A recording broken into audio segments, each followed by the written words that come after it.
Quantum Leap. The main character is the main character now for NCIS New Orleans.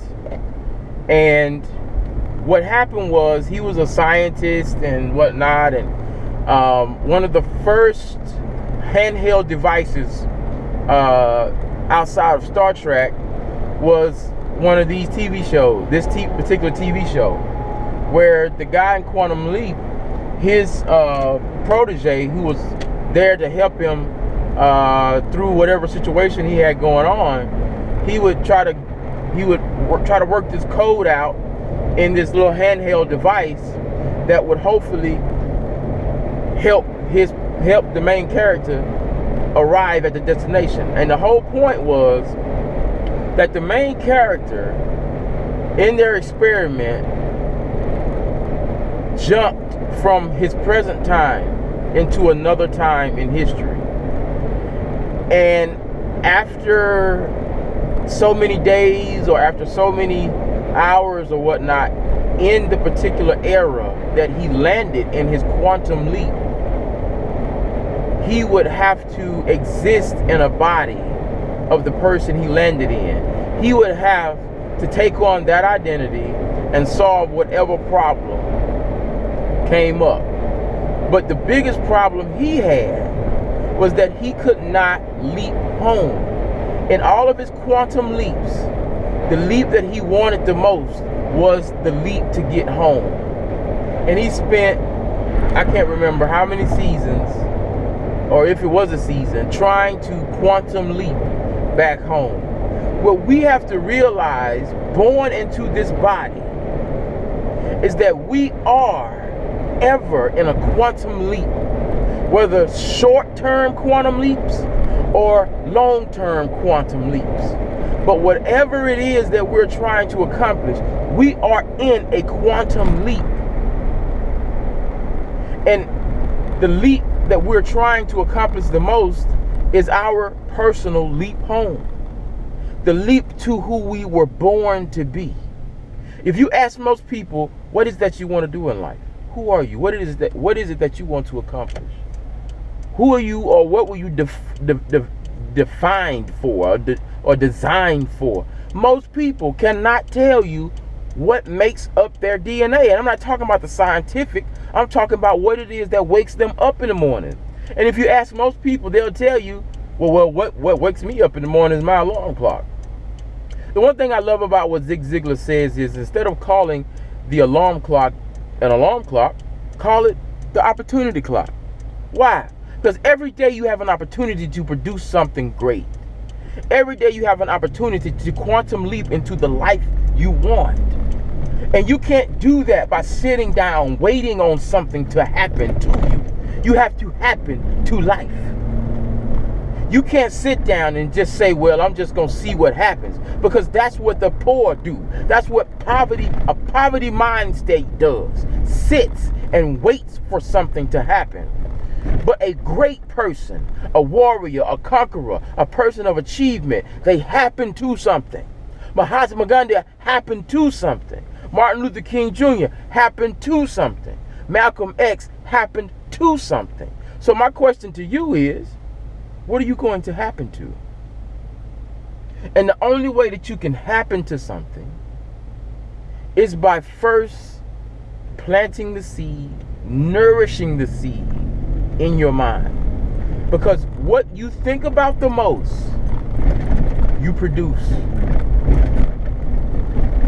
What you think about the most, you produce. If all of your thoughts or all of your conversation are negative, guess what shows up in your life? Negative. If all of your thoughts are positive, even when negative things arrive, you find a way to see the glass half full. Because you are a constant producer of greatness. You do not sit and just say, well, I hope things get better. You get up and say, how am I going to make things better today? How am I going to change the world today? How am I going to affect somebody's life today? It's not that you can't do it. Because everything is possible. Everything, not just people say, well, anything is possible. No, not anything. Everything is possible. You have the ability to create and produce the type of lifestyle, the type of opportunities you want. But the problem is the narrative that goes on in our heads most time disqualifies us before we can accomplish it.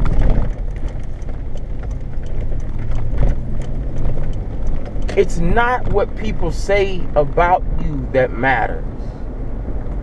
And truthfully speaking, it's not what people say about a situation that matters. It's what you say to yourself.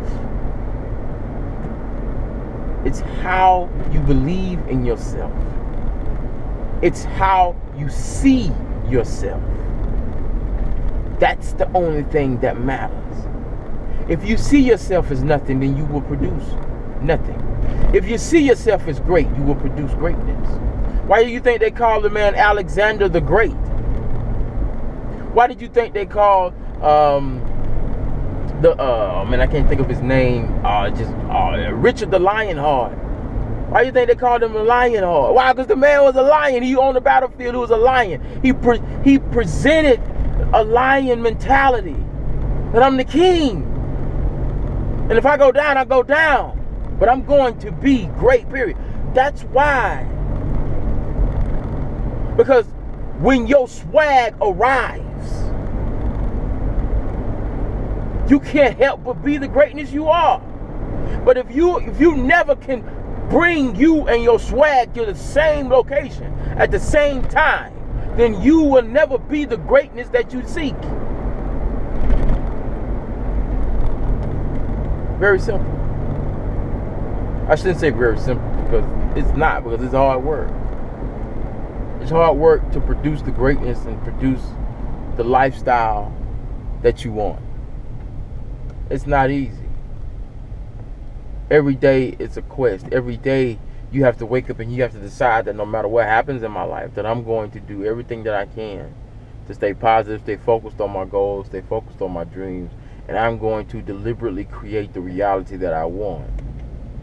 I'm going to figure out a way to benefit those in my life. I'm going to figure out a way to benefit myself. I'm going to figure out a way to benefit my future, my kids' future, or future humanity. And if you're so wrapped up in being selfish, so wrapped up in being of a poverty mind state, you're only going to go as far as you have the ability to produce in your narrow vision of the world. Because it's not all about you. To be honest with you, it's nothing about you.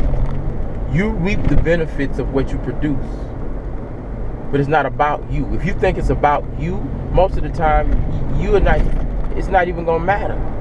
You're not even gonna matter most of the time.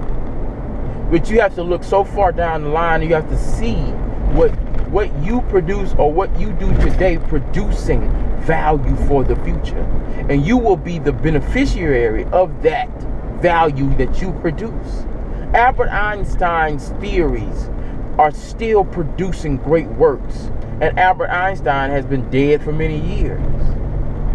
Thomas Edison's work on the electric light, or the light bulb, is illuminating the world even to this day. And it is illuminating space even until this day. Thomas Edison has been dead for many decades, but his work is still illuminating. You have to understand that you are a vessel, and you can either hold water and it evaporate, giving life to nothing. Now that was deep. I don't care what nobody say. I don't care what nobody say. That was deep. You can either be a vessel that holds water and evaporates, giving life to nothing, or you can be a vessel that holds water, nourishing any and everybody that comes your way. That was deep. I'm sorry. I'm about to chew on that for a little bit myself. That just blew my own mind. Whoop, whoop. I'm sorry. Toot your own horn. My bad. If you didn't get it, you'll get it. And all of this is I'm still talking about thoughts. I'm still talking about what you feed yourself. The problem that many people have is that they wake up in the morning and they turn on the television and they watch the news. I believe that's the first failure of your day. People say, well, I need to know what's going on. No, you don't. The only thing you need to know is the fact that you're going to be great. You're going to be great every day you wake up. You're going to be great every minute of your day. That's the first thing you need to, well, I'm sorry. It depends on what particular religious ideology you have. And I'll say this for all my religious people. You wake up in the morning and you thank God. Point blank period. Now, for me, I wake up in the morning and I say it's possible. Every morning I wake up. I wake up in the morning. It's possible. Everything that I get this from Les Brown. Les Brown has this speech called It's Possible. I wake up every morning, and when my feet hit the floor, I say, it's possible. It's possible. Everything that I want to accomplish in my life is possible. Every morning, every morning, every morning, every morning, every morning, every morning. Every morning, you got to wake up and you got to state. No matter how bad the situation is, no matter how many dollars are in your bank account, hear what I said, dollars. And I want to be even more specific. How many cents may be in your bank account. You got to wake up every morning and say it's possible. Why? Because you are a deliberate creator of greatness.